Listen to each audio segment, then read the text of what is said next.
full of little beetles. I don't know where they came from, but they caused a short circuit that blew out all the fuses. They did it on purpose. Oh, John! Well, anyway, we'll be using candles tonight.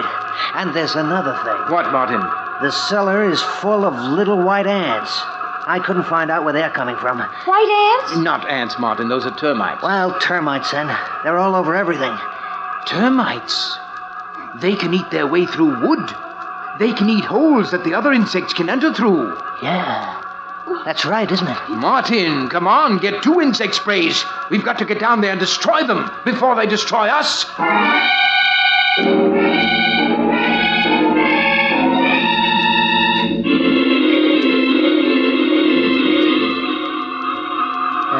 Listen to them. There must be billions of bugs out there. Crickets, bees, flies, hornets, wasps, ants, every kind of insect there is. It's a good thing you put tight screens on this house. John! What is it, Mary? I thought I felt the house shake then. Ah, don't let your imagination get you. I didn't feel anything. No. You must keep control of your nerves. I suppose I imagined it then. Oh, John, it's almost midnight. Are they ever going to go away? Maybe not.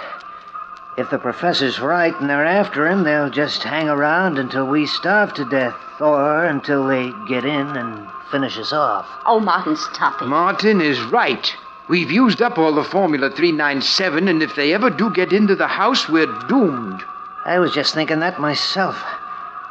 We have got to get help. Go out of the house? Yes. Oh, no, John. Not all of us. But maybe if I were to take the car and make a dash for town, they might follow me. John, that's madness. In the sedan with all the windows shut, they couldn't get at me, and in town I could get help. Yeah, you could. I could make up more Formula 397 at Conway's drugstore, and he and Dr. Guernsey can come back with me. And if we used a big pumper spray, we could destroy every insect that's outside. No, you mustn't try it. It sounds like a good idea to me.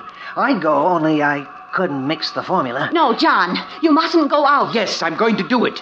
If those ants ever get at the car, they'd cut the tires to shreds, and then we would be at their mercy. I've got to go for help while I can. Then let's all go. We can all get in the car. It'd be safer to stay here. This house will hold them off for a good while yet. I think the professor's scheme is the best. All right, Martin. Now, I'll get ready, and then you come downstairs and help me with the garage doors, and you're going to have to open and shut them awfully fast when I take the car out.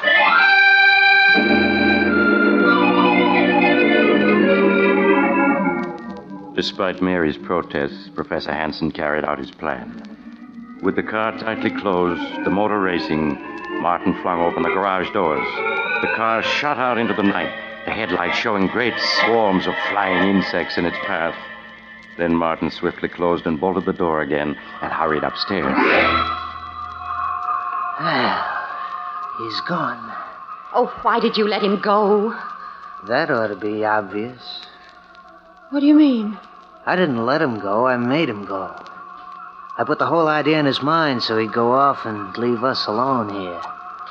Oh, no. Sure I did. I'm a bright boy.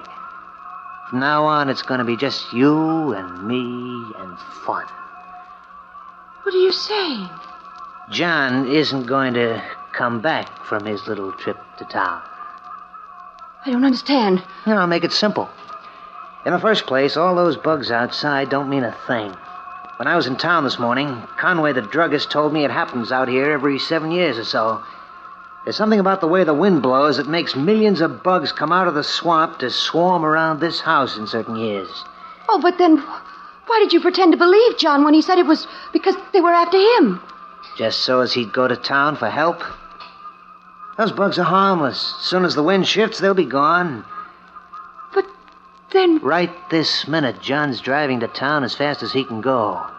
And any second now, the steering gear is going to bust. Oh, no. Yes, baby, because I fixed it to. And when that steering wheel goes, it'll be curtains for John. The car will hit a tree, and you'll be free to marry me. We'll have Formula 397 and all the dough it'll bring in.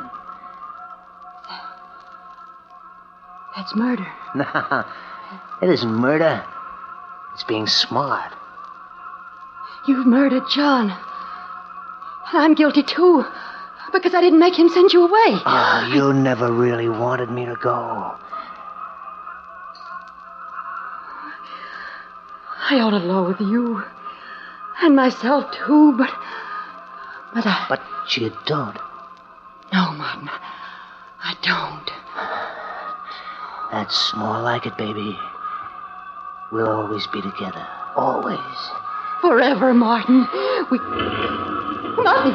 Huh? Something's happening. What? The house. It's shaking. Oh, we gotta get out of here. The house is caving in. Mary, quick! Grab hold of me. Come on now, before... Look out!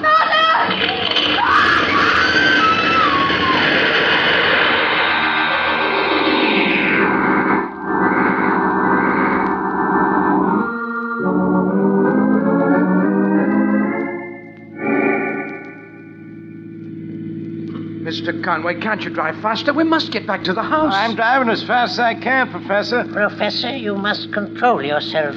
That was a serious accident you were in. It's a miracle you weren't killed. Sure was.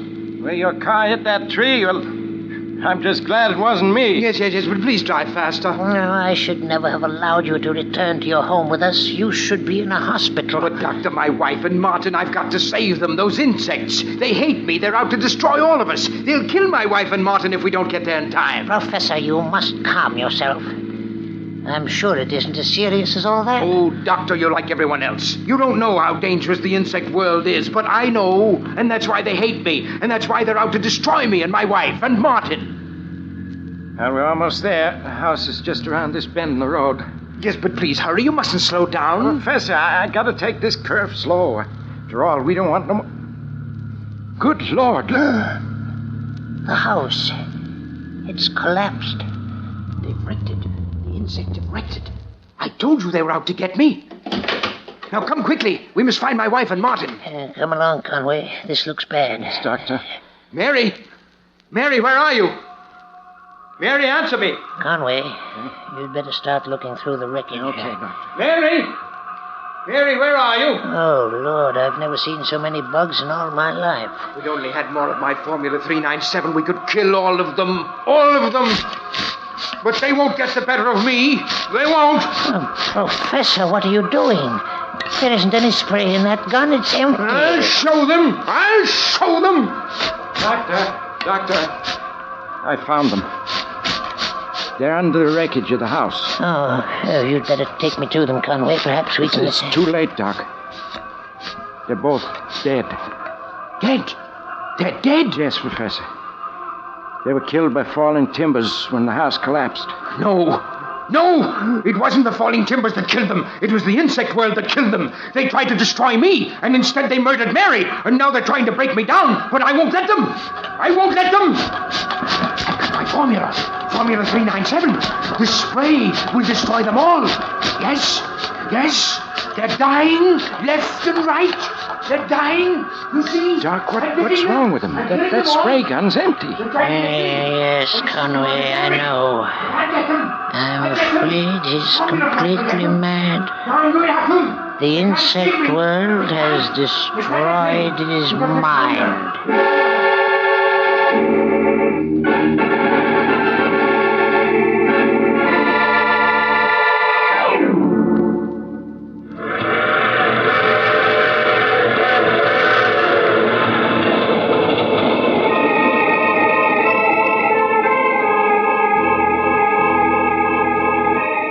This is the mysterious traveler again.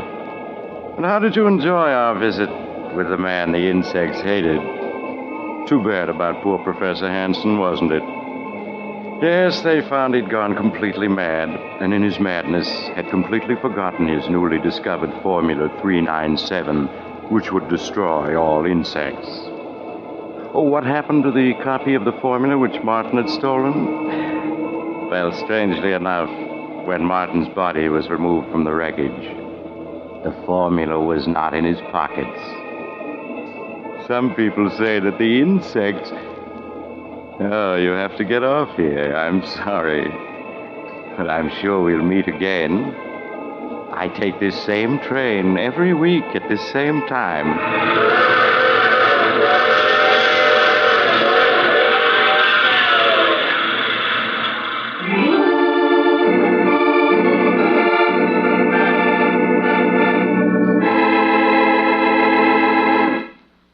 You have just heard The Mysterious Traveler, a series of dramas of the strange and terrifying. In today's story, the cast included Maurice Tarplin, Eric Dressler, Helen Shields, and Robert Dryden. Original music was played by Gene Perazzo. The Mysterious Traveler is written, produced, and directed by Bob Arthur and David Cogan.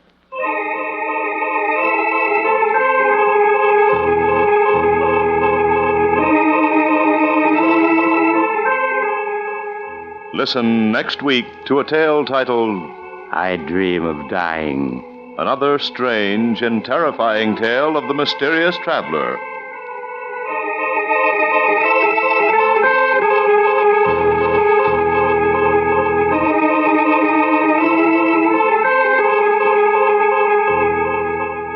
The Mysterious Traveler has come to you from our New York studios. Carl Caruso speaking. This is the Mutual Broadcasting System.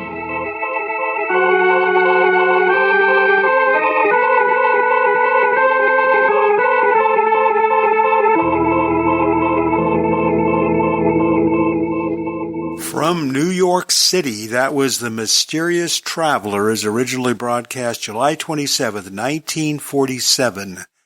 The Man the Insects Hated.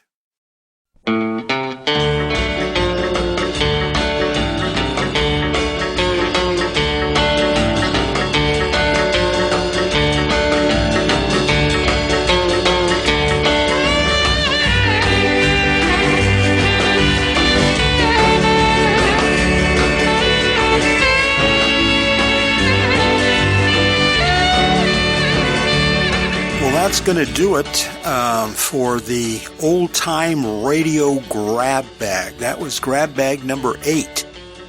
And I don't have the previous grab bags up on the bestoldtimeradio.com website yet. Now, if you go into SoundCloud and look up Best Old Time Radio with Bob Bro, you can listen to some of the older ones on there, but I still have yet to put them on the website.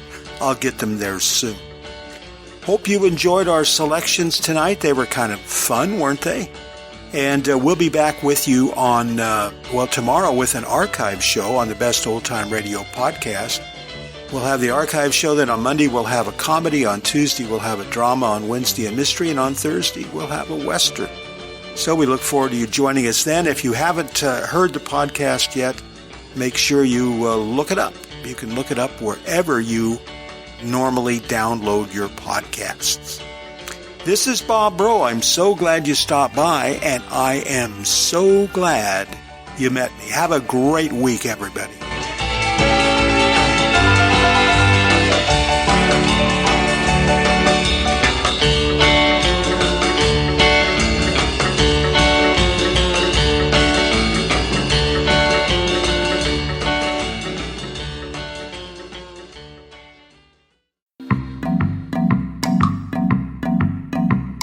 Hop, hop, creep, creep, crawl, crawl, fly, fly, fly, fly, fly. An insect has 2 antennae. An insect has 6 legs. An insect has a head. An insect has a thorax. An insect has an abdomen. And so do I. An insect has 2 antennae. An insect has 6 legs. An insect has a head. An insect has a thorax. An insect has an abdomen. And so do I. Insects everywhere. You see them in the park. You see them in the grass. You see them in the dark. You can see them in the air. Insects, insects, insects everywhere. You hear them buzzing by. You hear them hiss or squeak. You hear the hum at night. You hear them in your sleep. Hop,